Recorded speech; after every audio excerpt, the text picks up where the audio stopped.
biggest disability that we have as human beings is unbelief. Everything starts with a vision, and a man without vision dies. How are you going to make it? I don't know, but I will. See, you will when you put yourself in that kind of situation. I'm reminded of two frogs that were hopping down the road, and they fell into a bottle of milk. And one was hopping up and down for a while, and he drowned. He just gave up. But this other frog just kept on kicking. He wouldn't give up. He just kept on kicking. And pretty soon he churned that milk into butter, and he walked on out.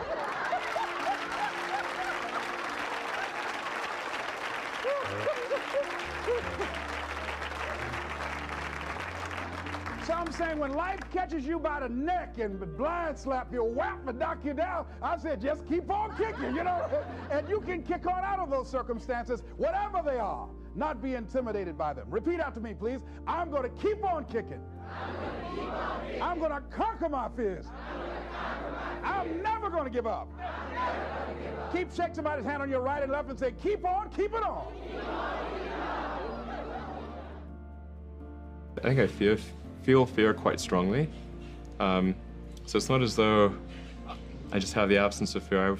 I feel it quite strongly. But there are just times when something is important enough, you believe in it enough, that you do it in spite of the fear. People shouldn't think, people shouldn't think, well, I feel fear about this and therefore I shouldn't do it. It's normal to feel fear. Like there'd have to be something mentally wrong if you didn't feel fear. So you just feel it and let the importance of it drive you to do it anyway? Yeah, actually something that can be helpful is fatalism, to some degree. If you just accept the probabilities, then that diminishes fear. When starting SpaceX, I thought the odds of success were less than 10%, and I just accepted that actually probably I would just lose everything. But that maybe would make some progress if we could just move the ball forward. Even if we died, maybe some other company could pick up the baton and keep moving it forward, so that would still do some good. Yeah, same with Tesla. I thought the odds of a car company succeeding were extremely low. The impulse to dream has been slowly beaten out of me through the experience of life. There are some times where you're going to wish that you could rewind and do things all over again. There are times where you just wish you could forget memories, and you try to drown those memories in alcohol or different pleasures, and maybe get distracted by the goals and ambitions of your life and try to put the past behind and move forward. We're all human beings. Please don't get me wrong. I don't wake up every morning with a smile on my face like, hi everybody! I have ups and downs. You see my foot? Ups and downs, ups and downs. The first thing I want you to take away from today is this: you will have good days and you'll have bad days, but you will always learn something more or something new, and you will learn more overall on bad days than good days. You will learn more about yourself, you'll learn more about relationships, you'll learn about life and principles, and it'll build your character.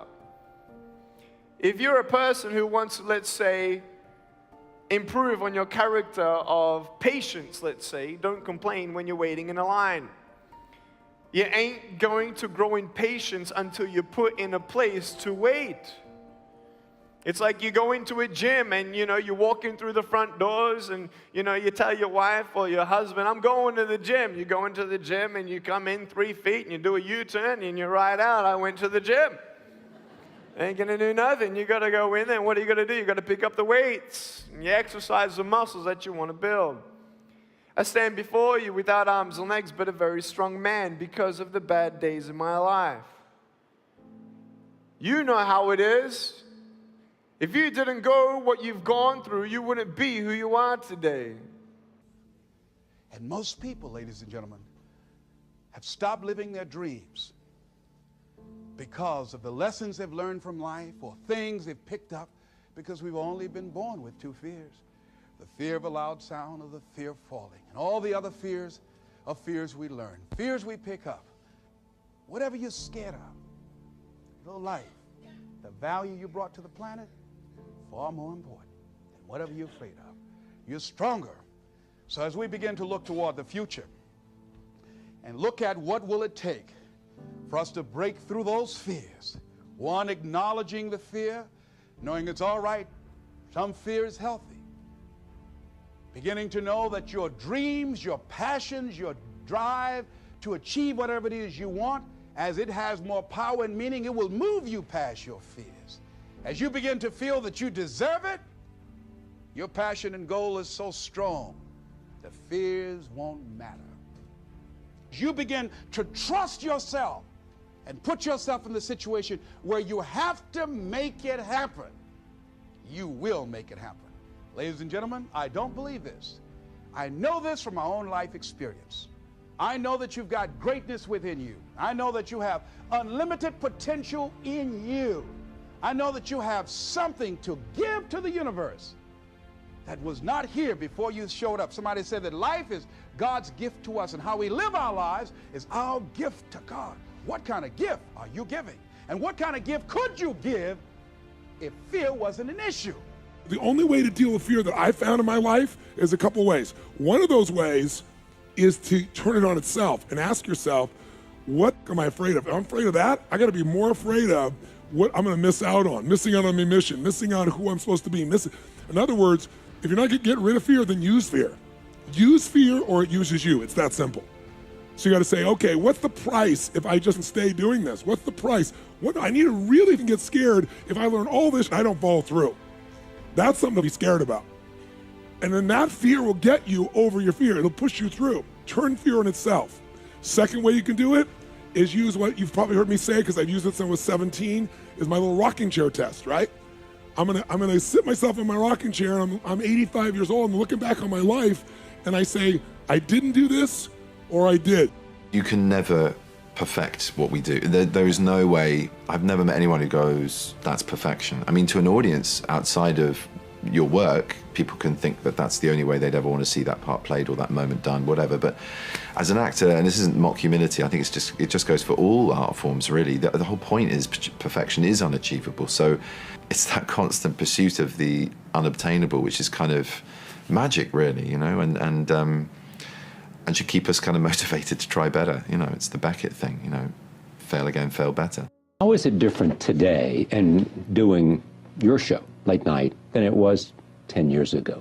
Are you more instinctive? Are you more, do you think less about it and just do it? It's muscle memory. It's used to, like a golf swing. You crunch down, you're constantly trying to learn, you're constantly, you're still thinking, but your ratio of thinking to acting is very different. You know, at the beginning, I was thinking about it this much, you know, in my cognitive brain, and then there was this much, just whatever thin reed of talent you have is there, and then you're thinking about the rest. And then over the years, I think, you know, they always say the reptile brain, the reptile portion of your brain is where you know, respiration, heartbeat, that's the stuff that even if you're knocked unconscious, it's still working. I really believe a lot of my talk show or comedy instincts are now in my reptile brain, that you could knock me out and my heart would still beat, I'd still breathe, and I'd still be asking Lindsay Lohan, you know, some stupid question. You have become, some way, as part of your DNA, it's become part of your DNA. Yeah, I mean, I think a lot of it is you have to have some ability, but then it's just how much will. I really do think there's just I think people underestimate. It doesn't sound sexy. It doesn't sound cool. How much do you want it? Work ethic, you know, and just how badly do you want it? And there have been, you know, many times in the, you know, throughout the years of doing my show where I've thought, you could shoot me in the chest before I walk out there, and I'll still walk out there and do that show, and then I'll come backstage and die. But we're doing that show. The best advice that I could give you on success is to know that success is merely the hangover of failure, and that failure is an essential ingredient in creating a learning atmosphere for you, so that you can accrue those learnings, those small incremental steps of failure, and collect enough learning so that you can arrive at success, right? I think we're taught in the system that failure is something that you should be ashamed of. Failure is for the dumb kids, because you get an F, or you get a D, right? You're not competent. You didn't comply. You didn't create the evidence of your worthiness.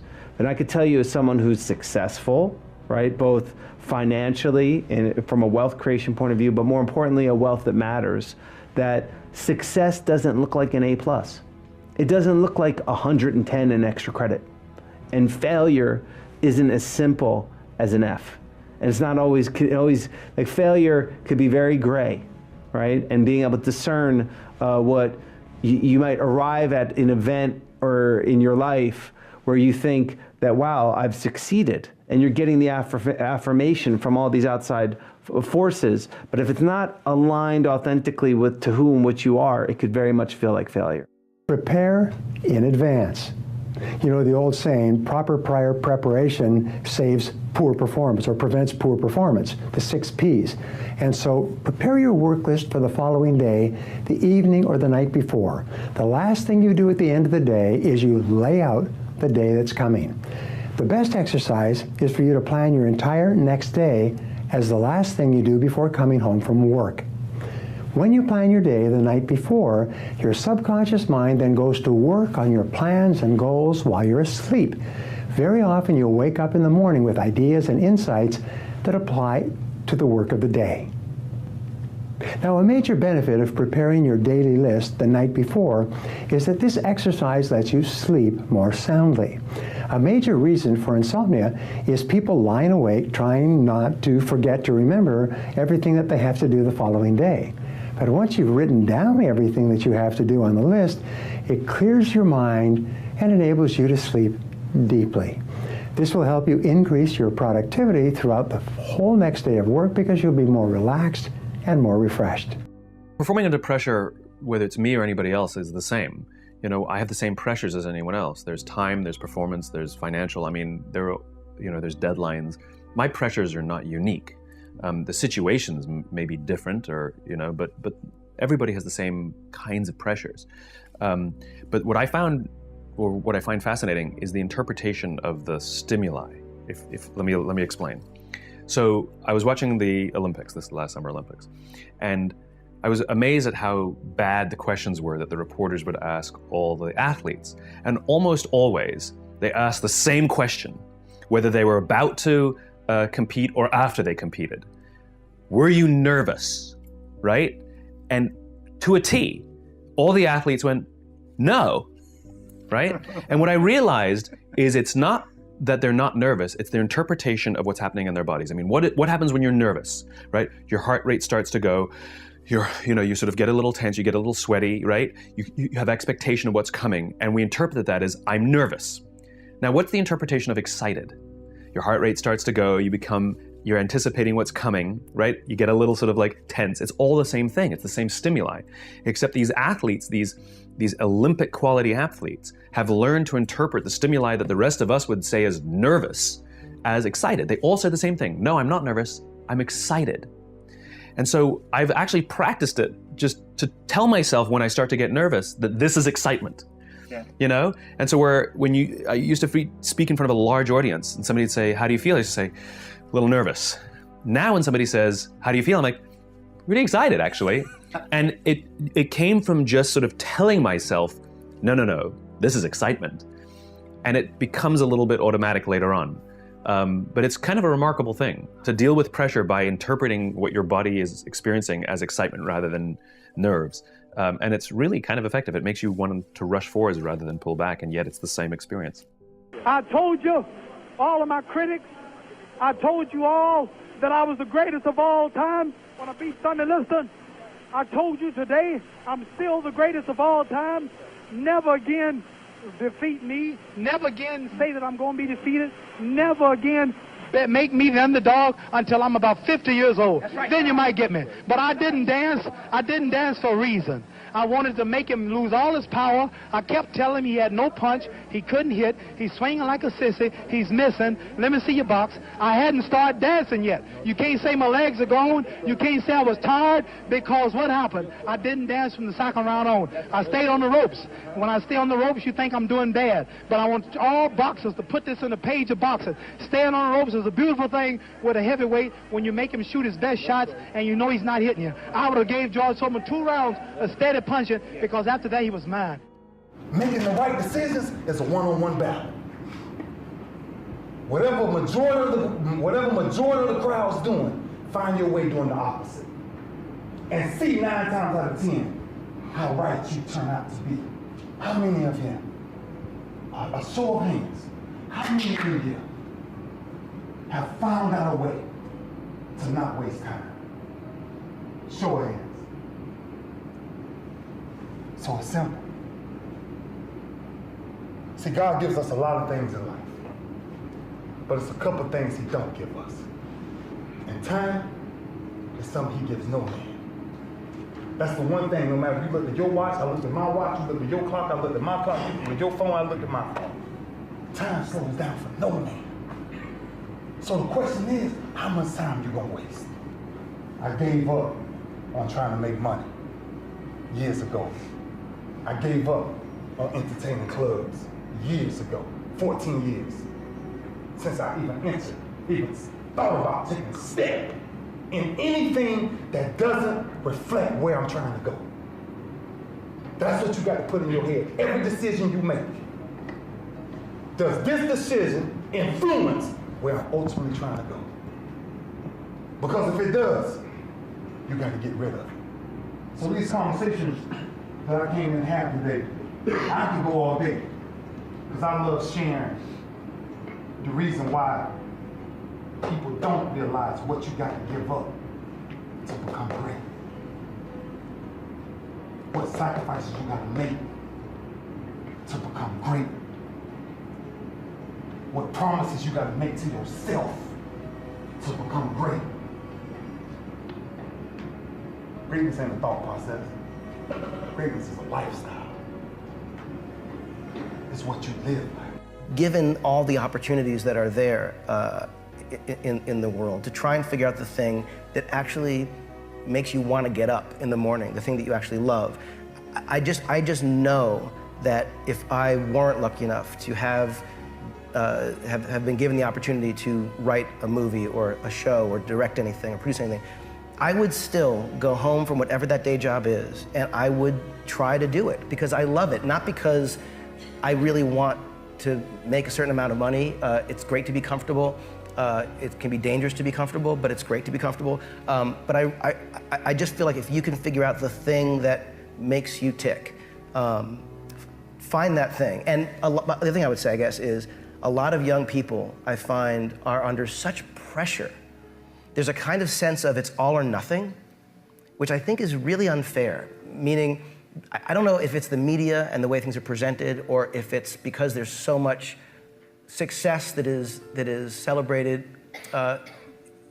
in society, but there is a sense I've heard enough that I feel like I haven't thought of this till now, that it is a kind of theme, that young people feel like if they don't know what they're born to do, that they're somehow broken. And I think that it needs to be looked at differently, which is that it means if you don't know that thing, it means that every door is the possibility. That's a beautiful thing. So I just feel like I would say don't stress yourself out. You know, the only reason I could deal with the pressure on Star Wars is because I loved making that movie.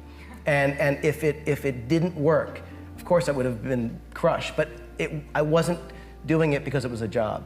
And if you can find that thing and deal with the pressure of maybe not making the amount of money that you would like to yet, or not getting to the company you'd like to yet, or not having success with your startup yet, these are all things that I think you can swallow if the thing you're doing speaks to you. And I have stage fright, you know, and I never confronted the risk.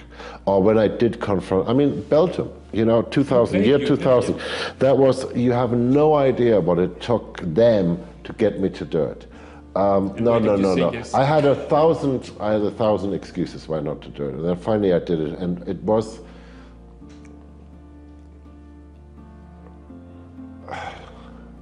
exquisitely horrifying. That's the only way I can put it. Complex. Yes, it was very, very, very complex. And what was really good was right at the beginning, within like 2 seconds, I played just the worst wrong note.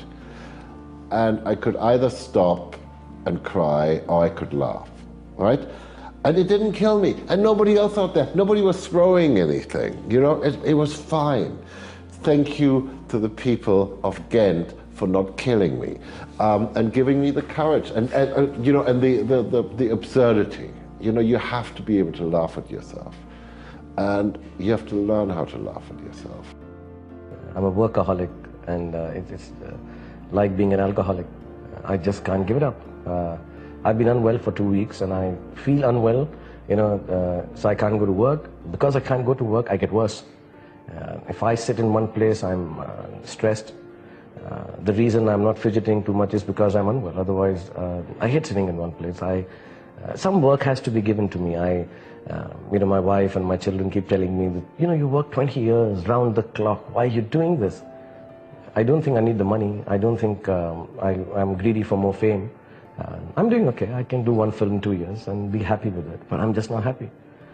I tell everyone, if I'm not working, I'm depressed. So I don't know if it's a curse or a blessing. Maybe at the end of it all, when we die, God will say, did you work? I say, yes, a lot. Oh, damn, you go to hell because I didn't want anyone to work. Or it would be, oh, you worked. That's really nice, because I wanted everyone to work. So I don't know, one of them is going to be right. But I just keep working. I think I have this fear that you have very few days in life, and you need to cram it up with a lot of things. You need to fit it with so many things in it that you don't have space for life. It should be like that. When I'm not working, I get lonely, I get depressed, I get sad. I don't drink, I'm not a philosopher, I'm not a poet, that I like loneliness. I hate being alone, and I hate being with people at times. I'm unsocial, I'm very odd with people. So what happens is I have replaced people with work in my life, because when I'm working, I'm with a lot of people. And there are people I can interact with, because somewhere there is a wall that I'm not interacting with them socially. I'm interacting them through this common goal, that is the work. So I can discuss with her or discuss with him, and we are friends for that moment. Many of my filmmaking colleagues complain that after the film is over, you don't talk to us. I can't explain to them, I don't have anything else to say. I love you, I miss you, but I miss you through the work. I don't, I'm very fond of a lot of people. A lot of people I love like family, and I can't pick up the phone and talk with them. I can't socialize with them. I can't sit and chat with them. But when we are working, I can just be with them. So I don't know, work is sort of, I have replaced loneliness, depression, and people with work. If you say, I'm a fraud, they'll figure me out, I'll never be able to do it again, that's an artist's thought processes. You're an artist. If you're thinking like that, you're on the right track, because they all feel that. So there's always some success that can come out even out of your failures. In fact, probably your biggest successes will come directly from your failures. So you should almost take that. Winston Churchill's quote is my favorite. Success is moving from one failure to the next with great enthusiasm. You should be very enthusiastic about your failures, because you're going to learn something. You're going to go that way when everyone else is going that way. And you're going to stumble, but you're also going to stumble upon something that no one ever thought of. So, you just keep going, and you're going to fail and then rise up and fail again. And that's the journey, up and down, man. Working all night and doing weird antisocial days at weekends, you'll forget about your social life. That's the sort of sacrifice to commitment. It's nothing quite on the level that Julian sacrifices, but you don't get to see your family, you don't get to see your friends, you are removed from the reality of your life to pursue a given goal, so there is a kind of comparison. I guess you sacrifice a part of yourself because you're exposing either end of the spectrums of acting, whether it's just variations of who you are or whether it's completely dissembling into a different character and persona. Equally valid in my opinion. I don't think there's really a distinction to draw other than people who are good or bad at it. But I think then you do have to give part of yourself no matter what you're doing, and that you don't lose, you sometimes gain actually by doing that, but you have to suppress and control certain instincts that you have in order to actually be true to a character that may not be the same as you, or be driven by the same things as you. Talk to so many smart, fantastic, ambitious, idealistic, hard-working kids, and they're right out of college, they're in their entry-level jobs, and I'll ask them, how's it going? And they'll say, I think I'm gonna quit. And I'm like, why? They say to me, I'm not making an impact. I'm like, you know you've been here 8 months, right? They treat the sense of fulfillment or even love like it's a scavenger hunt, like it's something you look for. My millennial friends, they've gone through so many jobs. They're either getting fired, I mean, it was mutual, or they're quitting because they're not making an impact, or they're not finding the thing they're looking for, they're not feeling fulfilled, as if it's a scavenger hunt. Love, a job you find joy from, is not something you discover. It's not like, I found love. Here it is. I found a job I love. That's not how it works. Both of those things require hard work. You are in love because you work very hard every single day of your life to stay in love. You find a job that brings you ultimate joy because you work hard every single day to serve those around you, and you maintain that joy. It's not a discovery. But the problem is the sense of impatience. It's as if an entire generation is standing at the foot of a mountain. They know exactly what they want. They can see the summit. What they can't see is the mountain. This large, immovable object. That doesn't mean you have to do your time. That's not what I'm talking about. Take a helicopter climb, I don't care, but there's still a mountain. Life, career fulfillment, relationships are journeys. The problem is, this entire generation has an institutionalized sense of impatience, and do they have the patience to go on the journey to maintain love, to feel fulfilled, or do they just quit and on to the next, dump and on to the next, ghost and on to the next? In looking at some of the definitions of options: decision, self-determination, choice, preference, desire. I want to share something with you that's relative to critical options, because we all have them in our lives. And I want to ask you a question. What is the focus of your life? What is the focus of your life? In life, you have a critical option. You can take a stand in your life, or you can follow the crowd. See, people who follow the crowd, their lives are not focused. They're not immersed in anything. People who take a stand, they're living a life that has some power, a life of achievement, a life that has some meaning.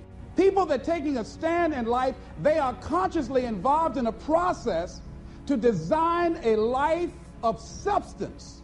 People who are following the crowd, these are people that they're just doing what everybody else is doing. So that's a crowded road over there. They're following the followers.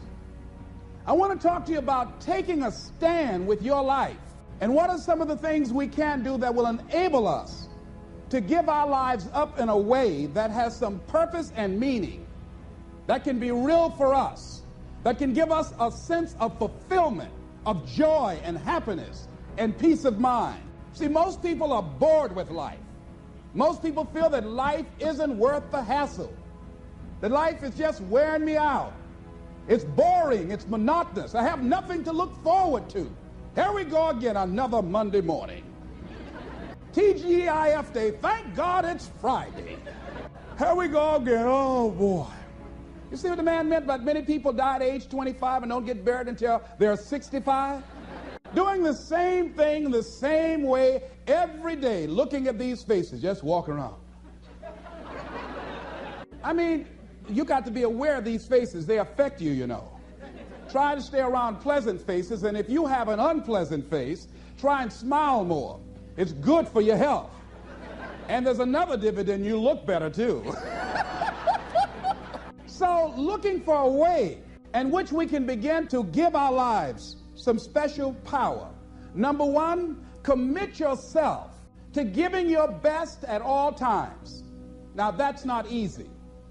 See, most people, and particularly those who are working in corporations, they're finding now they've got to change their behavior. We're now involved in a world economy. We will never do business the way in which we've done business in the past. We will never be able to, in the American workplace, do just enough to get by. Now the standards have been raised. Quality and productivity has been increased because of the competition. And so now average performance will not be enough. This is a new day. Competition is fierce. So people who've been locked into a behavior pattern are working just hard enough to keep from getting fired. They're being laid off, are forced into early retirement. It's a new game now. So now more than ever, it's about increased productivity. Now more than ever, it's about superior quality service. Now more than ever, it's about creating a positive atmosphere in the workplace, and people that have that competitive edge, people that are hungry to make it. So you got to be hungry now. You can't just casually walk around, well, I'll get to it later on. Oh, no, this is a new day right now. Committing yourself to give your best at all times, regardless of the competition to do otherwise, or the influences of negative people that will tell you, hey, look here, don't push yourself too much. Now's the time to push yourself, to always get in the habit of giving the best that you have to share. You really can't plan a fight when you're meeting a man you've never met before, right? You just have to get your tools ready. Here's a car stops on the highway. They call the AAA or whatever and say, my car's broke down. What it is, the lady, she don't know it's broke. Well, the man comes with all the tools, and he come equipped to handle whatever the problem is. An astronaut goes into space, and he pretends that something happens to the ship before he take off. He gets out and he works on it. He's not looking for something to happen, but it might happen. So I just had everything ready. Now, after the first round, being here with a top professional, a man so great, had so many knockouts, never been defeated, never been even scratched, I didn't know really how good he was. So I had to come in, actually a little nervous, and with everything ready. After one round of dancing, I found out that this would tire me out. So I would have to resort to ropes. I figured that out after the first round. So I said, I'm gonna go to these ropes, and I'm gonna let this man throw everything he can, let him tire himself out. He might look like he's winning, and if he don't hurt me, I'm gonna stay here. But if he should be as great as they say he is, if he hits as hard as they say he hit, when he hits you and breaks your arm, he knocked out Joe Frazier, I couldn't do it, knocked out Ken Norton, he was a big bad giant before the fight, you remember. Now, you remember that, don't you? Yeah, I do. How bad he was? They don't say that now, but you remember he was a real bad cat the other day, right? Don't forget that. Now, after I found out he didn't have it, I stayed there. But if he had had what I thought he had or what they said he had, I'd have kept running, hoping I wouldn't get tired. How many times have you had somebody say to you, hey, have you got a minute, Bob? Have you got a minute? They don't want a minute. I want you to think about that. I read a poem one time. It said, I have only just a minute, only 60 seconds in it. It was forced upon me. I can't refuse it. I didn't seek it and I didn't choose it, but it's up to me to use it. I must suffer if I lose it, give account if I abuse it. It's only a tiny little minute, but eternity is in it. Well, at any rate, I thought I'm going to put this on a video and I'm just going to share it with everybody. Just this one little part out of the seminar I'm making. I want you to look at this sand timer and I want you to think about your life. The sand in the top of the glass represents the future. The sand in the bottom of the glass represents the past. Now, do you know, we know what's in the past, and yet we can't do anything about it. Do you know what the trick is? You don't know how much sand's in the top of the glass. You may think you have a lot, you might only have a little. Then again, you may think you have a little, and you might have a lot. When I was a little boy, I was raised by my grandmother. And I don't know, when I was a little gaffer, she was probably 60, but as long as I can remember, Grandma would say, I'll soon be gone, dear, I'll soon be gone. Well, you know, we loved her. She was really an angel of God, but we thought she was never going to go. She lived to be 94 for 30-some years. I'll soon be gone. She didn't think she had much time left. She had 34 years left. Now, about the same time, I had a buddy of mine, Bob Yates. He was just 16. And bang, he ran into the abutment of a bridge and his life was snuffed out.